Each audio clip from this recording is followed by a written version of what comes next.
Welcome back, everybody. We are continuing the conversation here, and on Sunday, the 21st of March, was the International Day for the Elimination of Racial Discrimination, and we're going to find out how that day is observed, as well as the topics surrounding it as well, and how we can do our part to eliminate racial discrimination in Trinidad and Tobago, and by extension, the world. Joining me this morning is Haran Ramkaransingh, who's the Director of Legal Services for the Equal Opportunity Commission of Trinidad and Tobago. Good morning and welcome. Good morning, Carrie. Thanks for having me. Thank you for being here this morning. So let's jump right into it. And the 21st was the International Day for the Elimination of Racial Discrimination. When it comes to the Equal Opportunity Commission of Trinidad and Tobago, how do you usually observe the day?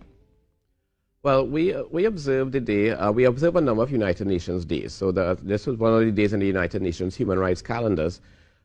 We observe the day by trying to make people more aware of the work that we do and what the day involves. We don't do anything in particular like have a parade or that sort of thing, but it's more about public education, because one of our mandates is really to inform the public and make the public more aware. So, for example, this is what I'm doing here as part of our observance of the day, by making people more aware of the day and what it involves. Now, let's speak about the topic at hand itself. When it comes to racial discrimination, there are some ways that are quite obvious, but there are some ways as well that are more insidious. How do we begin to, one, identify when there's a system or a person or even a hierarchy that is discriminating against others based on race that are more covert rather than overt? Well, that is an inherently difficult issue. I mean, for example, when one looks at the COVID-19 situation and the way it played out in, say, North America and in the United Kingdom, where they said that persons who were in the United Kingdom, they have an expression known as BAME, Black, Asian, Minority, Ethnic. And the United States talk about persons who are black, and they said that persons who are black or minority and ethnic were more adversely affected by COVID than, say, white Americans or white English persons. But, at the same time, I don't think it's necessarily that the vaccine, that the COVID-19 was a racist virus. I think it had to do with the systemic issues that they face, the lack of access to healthcare, lack of access to proper diet, information on proper diet and proper exercise, lifestyle, and some of it were lifestyle choices as well. Right. So that, it's not necessarily fair to blame the system entirely, but a lot of it had to do with personal choices that these groups made in terms of, the foods that they ate, the exercise or lack of exercise, that sort of thing. Well, I don't know, we could probably argue that the system is set up in a way to disadvantage certain people.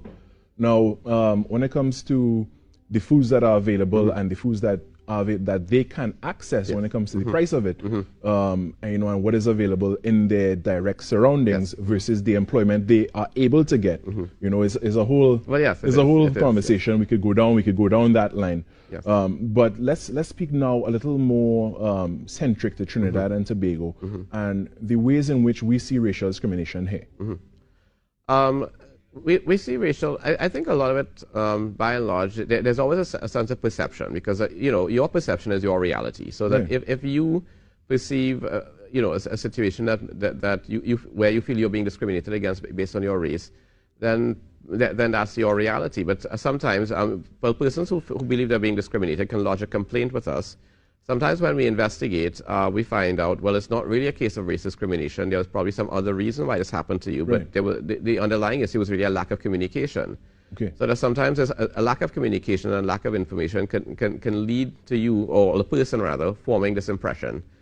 So I think that sometimes while there are genuine cases, I mean, and let's not discount that, I think many of the cases that we see around us really have to do with a lack of communication and a lack of dialogue. Now, would you recommend that, say, for instance, somebody experienced something in the workplace or in a public setting, whatever the case may be, do you recommend that they acquire evidence of racial discrimination before they lodge their complaint?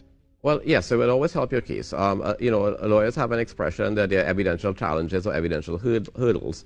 So it's so while in the past we have been able to, we are able to investigate, so that even if you don't have the evidence, but you do have a suspicion, you can come and lodge a complaint with us, and we are empowered to investigate the matter. Right. But of course, if you have evidence beforehand, that would help your case even more. Right. but sometimes the evidence you need you may not, as an employee, for example, you may not have the power to go into the human resource office and open their files and access their files. But you might just see a situation that's happening around you. There was a matter that we had referred to our court, the Equal Opportunity Tribunal, where a person who was employed at a public utility said that he saw someone who was promoted ahead of him into a job for which that person did not hold the qualification. Right. The person actually presented a degree from an online university that was not accredited. Okay. So he was able to gather that evidence. He actually wrote to the Accreditation Council and said, well, does the Accreditation Council of Trinidad and Tobago recognize the degree for whatever university it is?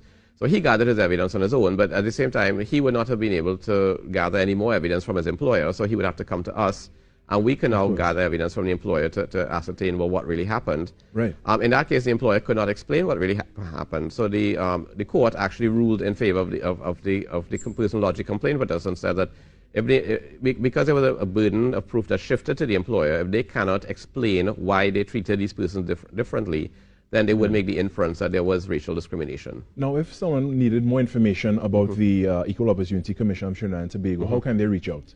Well, you can check us on our website, www.equalopportunity.gov.tt. People always confuse us and say equal opportunities. Right. No, but we're equal opportunities, a singular word. Okay. So equalopportunity.gov.tt. Our telephone number is on the website.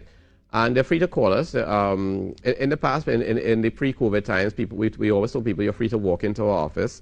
Now it's a bit of a challenge, So that maybe need to schedule. Maybe you need to schedule, but you can always call us or email us. All right, that's all we have time for this morning. But I want to thank you very much for joining us this morning. Haran Ramkaransingh, Director, Legal Services of the Equal Opportunity Commission of Trinidad and Tobago, giving us some information on the International Day for the Elimination of Racial Discrimination. Remember, you could reach out on their website and their phone numbers on the website as well, where you can get more information and find out the ways in which you can lodge complaints and the protocol for these things as well. All right, we are going to take a break and come back with much more right here on the Now Morning Show.